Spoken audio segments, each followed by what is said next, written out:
defensively there in the second half, but just the offensive end and a few too many drops kind of did you into the. I couldn't understand what you said. I'm sorry.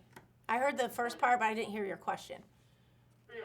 So you clean things up defensively there in the second half, but just on the offensive end, just a few too many drops and on the end in the final stages there. Yeah, we had some good looks at it too. I mean, it didn't help that we didn't have Julia. You know, she had a little bit of an injury, so couldn't play the second half. But and she's, you know, a pretty good face-up foreman that creates offense for us. That was a little bit difficult for us, and then we didn't, you know, some people off the bench weren't very good offensively, you know, at times. So that kind of was a little bit of a struggle too. Just, you know, it's great to clean things up in the second half, but you already spot somebody 9, you know. And to me, like, I know we were down 9, and I can see 3 3-point shots right in our face with like 3 seconds to go, and it wasn't even like we challenged them. We just were like, oh, they'll probably miss. I'll kind of get a hand up. So our urgency had to change a little bit. You know, give them credit. First half, their hard matchup with 34 at the 3, and again, we worked on never being behind her in the post, and we, you know, were satisfied with staying behind her a lot. So, yeah, we cleaned things up, but again, offensively, we kind of got away from what has helped us, you know, passing the ball, sharing the ball, moving it. We didn't skip the ball much and attack from there. So I think it was a lot of that stuff was a little self-inflicted, quite frankly. Next, we'll go to Eli with the State News. Hey, Suzy, they're starting to think around the second quarter. You guys went to a press, a little bit of zone. I mean, what did you kind of see from Nebraska to start, you know, making that adjustment? And then is that something we could possibly see going forward a little bit more into the season?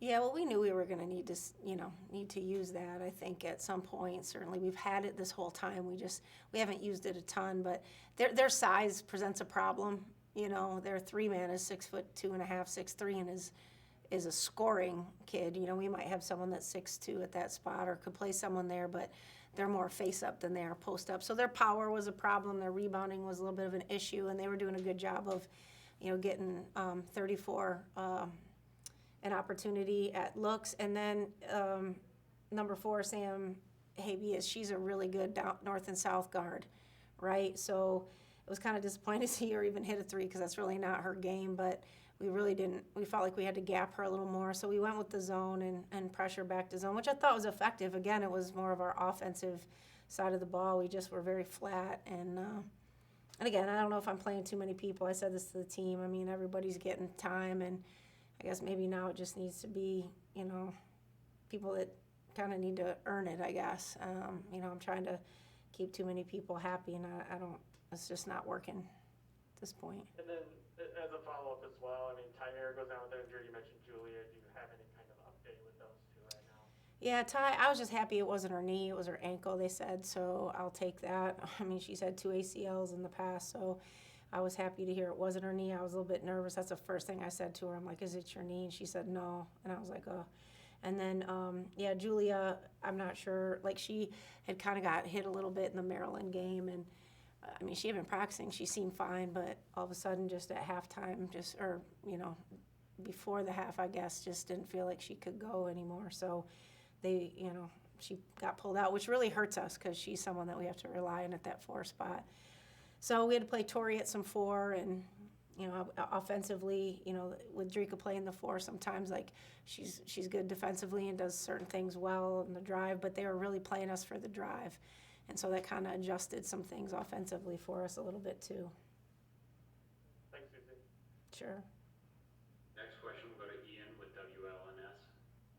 Hey, Suzy, when you have Julia, who's out, and then Nia following out towards the end of the game, how difficult does that make the game plan to come up with, get off the final shot or the last second? Yeah, that's tough because, you know, we run kind of some actions that get the 4-man a look, you know, especially for the 3. So we didn't really have that as strong of a shooter from there in terms of what they've consistently done for us. And, you know, as you know, Nia, someone that can create her own shot. She can get an and one. She's really good at kicking it at times, too, when they helped.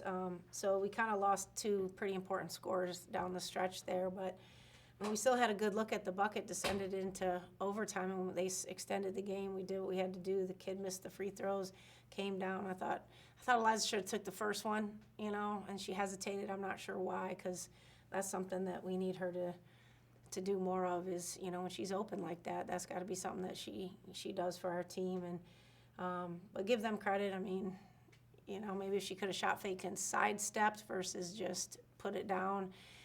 Kane's a pretty big guy, and if she could have just maybe got a little cleaner look. But I thought Janae did a good job kicking it to her, and we had a good look at it. She just didn't get it off.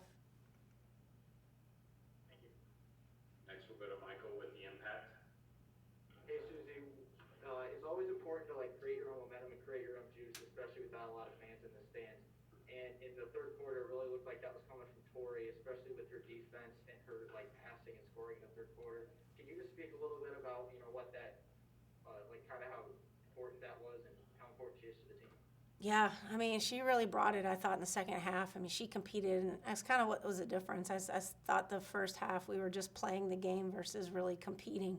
And I thought Tori came out and really set the tone that way.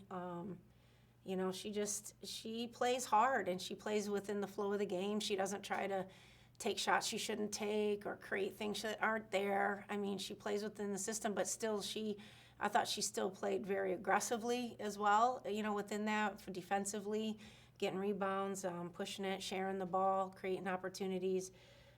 So I thought she was definitely a bright spot for us for sure. We just were flat, like I told the girls, you can't decide to be up and fired up for one team and not another team. This league is too good top to bottom, and it just doesn't work like that.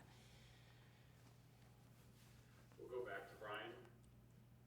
Suzy, you mentioned bright spots. What about Janae Crooms and just the minutes that she gave you today as well? Yeah, I thought Janae did a good job for us. She's a transition kid, a north and south kid. I thought she did some really good things, and she's a good rebounder too at that bottom spot, and that's kind of why we put her there. She bottom of the zone, being able to clean up weak side. I thought she did a great job, because we can get some defensive rebounds, we can go and create some offense in transition, and so I thought that was big for us too, and I thought she played a solid game for sure. And to follow up too, I mean, you just talked about just how good the Big Ten is as well. I mean, just is the message to your team just kind of making sure to not dwell on this with as strong as the league is, and just with the opponents that are coming up?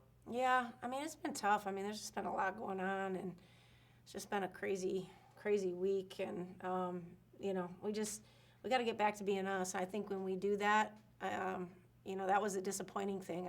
It's not how we practice. It's certainly not how we have been playing, and when we share the ball and move the ball, to only have 17 assists tonight, 14 turnovers. We had 11 turnovers in the first half again, and a lot of that's just trying to create something that's not there versus just move the ball a little bit.